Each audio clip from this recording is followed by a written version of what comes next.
Hola a todos, bienvenidos a este curso de víctimas en el marco del posconflicto. Este curso hace parte del tercer semestre de la Tecnología en Gestión de Derechos Humanos, Paz y Resolución de Conflictos. El curso está estructurado en dos unidades específicas. La primera es víctimas en el marco de los conflictos. Aquí vamos a abordar algo de teoría, identificar cuál es el ciclo de violencia que se da en el marco de un enfrentamiento armado. La segunda unidad es la atención a las víctimas en el marco de los posconflictos, y aquí vamos a identificar la conceptualización respecto a un posconflicto, qué condiciones se deben dar para la atención a las víctimas y finalmente hacer un estudio de caso, específicamente el del contexto colombiano. Vamos a ver entonces la primera unidad del curso. El primer tema se relaciona con los victimarios. Aquí tenemos que identificar y entender que los victimarios son las personas que ejercen cualquier tipo de daño, sea físico o psicológico, hacia un receptor en específico. Los victimarios pueden tener motivos de contexto, por ejemplo, que por circunstancias de la vida terminan haciendo parte de un grupo armado, o pueden tener motivos políticos, es decir, aquellos que son líderes de esos grupos armados y que son quienes ordenan ese tipo de actos violentos en contra principalmente de la población civil. El segundo tema de esta primera unidad es el de violencia.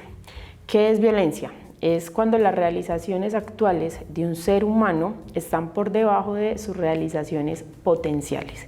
Los actos de violencia implican tres elementos. Primero, un sujeto. Segundo, un objeto, es decir, quien recibe ese daño físico o psicológico. Y por último, una acción. Esa definición o estos elementos son los que utiliza el teórico Johan Galtung, quien es una persona muy importante en el tema de los estudios de la paz. Y lo que hace Galtung es abordar la paz como ausencia de violencia y a su vez tomar la violencia bajo diferentes clasificaciones. Lo que hace Galtung es clasificar esa violencia en violencia personal o directa, violencia estructural o indirecta y violencia cultural. La violencia personal es aquella en la cual esos tres elementos o esos tres objetos están presentes, es decir, hay claramente un victimario, un acto violento y por último una víctima. Violencia personal es, por ejemplo, cuando se da un asesinato, una masacre o un secuestro. Es fácilmente identificable quién es el responsable, cuál es el acto violento como tal y finalmente quién es la víctima. La violencia estructural o violencia indirecta es la que se relaciona con las condiciones políticas, sociales y jurídicas de la sociedad. Este tipo de violencia es más difícil de identificar, de hecho se le llama violencia invisible, porque en este tipo de violencia no es identificable quién es el victimario. Hay un acto violento como tal, hay una víctima, pero no podemos señalar a una persona específica como el responsable. Un ejemplo de violencia estructural es la pobreza, el desempleo o la mala salud. Sabemos que hay un acto de violencia, que sería la pobreza, por ejemplo. Sabemos que la víctima es la población civil, pero no podemos señalar a una persona en específico como la culpable de esa pobreza o de esa violencia estructural. Y por último está la violencia cultural, que es aquella que justifica la existencia de la violencia estructural o de la violencia personal. Por ejemplo, las ideologías políticas o las creencias religiosas tienden a justificar la existencia, por ejemplo, de discriminación en contra de determinadas minorías. Entonces, la existencia de estas tres violencias y la acumulación dentro de una sociedad son las que llevan al surgimiento de los conflictos armados. El último tema de la unidad es el de víctimas. La víctima es una persona que ha sufrido un daño, sea físico o psicológico, sea de forma directa o de forma indirecta, y sin importar que el victimario haya sido identificado o haya sido procesado. Esta es la definición que entrega Naciones Unidas y es de hecho la que se utiliza en el contexto colombiano a través de la Ley de 1448 o Ley de Víctimas y Restitución de Tierras. Las víctimas pueden sufrir diferentes tipos de daños, sean daños tangibles que los podemos medir fácilmente, por ejemplo, el número de muertos o la destrucción que se genera. pero también pueden sufrir unos daños intangibles, que son aquellos que son más difíciles de identificar. Por ejemplo, los daños emocionales, los daños morales, los daños socioculturales o los daños políticos. Miren que esta unidad hace o muestra el ciclo de violencia. Inicia con ese victimario, independiente de los motivos que tenga para ejercer esa violencia, sigue con la violencia como tal, sea violencia personal, violencia estructural o violencia cultural, y termina con la existencia de una víctima, que puede ser quien sufre directamente ese daño o quien lo sufre de forma indirecta, por ejemplo, la familia.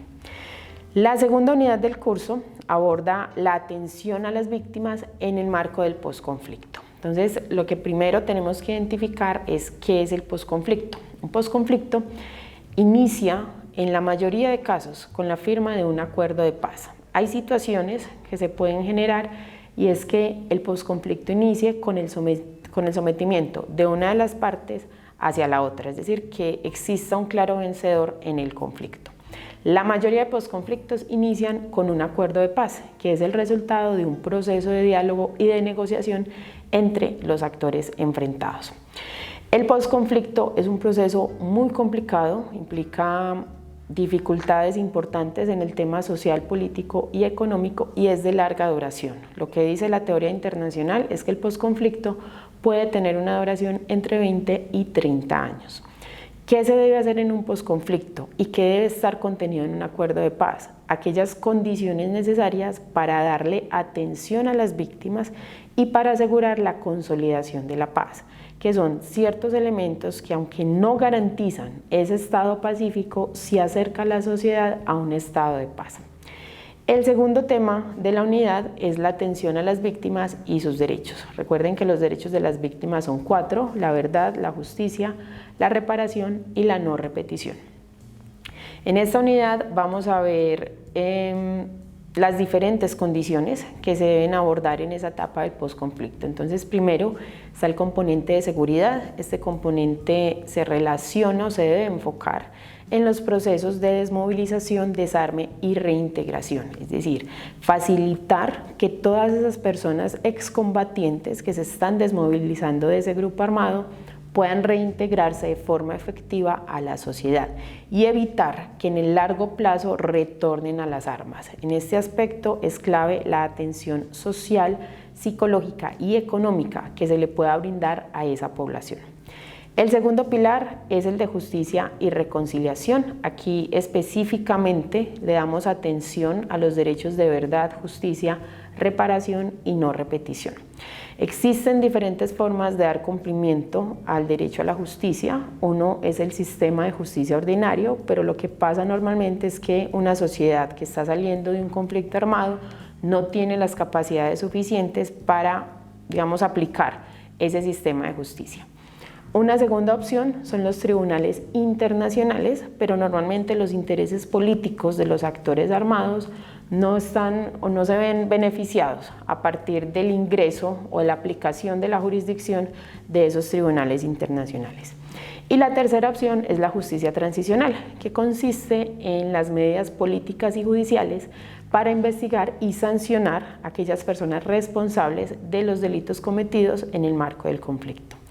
La ventaja de la justicia transicional es que permite adaptar los procesos de investigación y de sanción a las particularidades del conflicto, sin la necesidad de que se reemplace el sistema de justicia ordinario. El segundo pilar del posconflicto es el bienestar social y económico. Este se relaciona con la superación de la violencia estructural y se enfoca en toda la población civil, tanto los excombatientes como las víctimas, como las demás personas que no se vieron afectadas por los enfrentamientos. Aquí se habla de un proceso de reconstrucción, por ejemplo, reconstruir la infraestructura, reconstruir vías, puentes, hospitales, colegios, ¿sí?, que le permitan a la población acceder a estos servicios y mejorar las condiciones de vida, disminuir la desigualdad, disminuir el desempleo, disminuir la pobreza. Es básicamente dar solución a los problemas de fondo que tiene el Estado. Y el último pilar es la gobernanza y la participación. Aquí lo que se busca es darle participación política, tanto a los actores armados como fortalecer la participación política que necesita la demás parte de la población. La ventaja, mejor el objetivo de la gobernanza y la participación es facilitar procesos democráticos para solucionar y abordar las diferencias, que la población civil no tenga que acudir a la fuerza o al uso de las armas para solucionar sus diferencias. El último tema de esta tercera unidad es aplicar toda esa teoría al contexto colombiano. Entonces, lo que identificamos, la principal estrategia que identificamos para la atención a las víctimas en el contexto colombiano es esa Ley 1448 de 2011, que es la Ley de Restitución de Tierras y Atención a las Víctimas. La importancia de esta ley radica en que es la principal, es de hecho la primera normativa en Colombia que reconoce la existencia de un conflicto armado interno, lo cual implica que se deben aplicar las normas del derecho internacional humanitario y que debe ser la negociación y el proceso de paz la forma de solucionar ese conflicto. Hay otras estrategias, por ejemplo, el Acuerdo General para la Terminación del Conflicto y la construcción de una paz estable y duradera, o lo que conocemos normalmente como el Acuerdo de Paz de La Habana o Acuerdo de Paz de 2016, que a través de los diferentes puntos que se negociaron en esa agenda también se aborda la atención a las víctimas, por ejemplo, a través de la política de desarrollo agrario, a través de la participación política o a través del punto de víctimas, que es el que se enfoca en dar justicia a las víctimas del conflicto armado. Entonces miren que son dos unidades, digamos, partes teoría, partes aplicado al caso colombiano. Lo que podemos concluir de ese contenido es que son procesos que se deben adaptar a las particularidades del conflicto y que ayudan, no garantizan, sino que ayudan a que la sociedad llegue a ese estado de paz. Muchas gracias.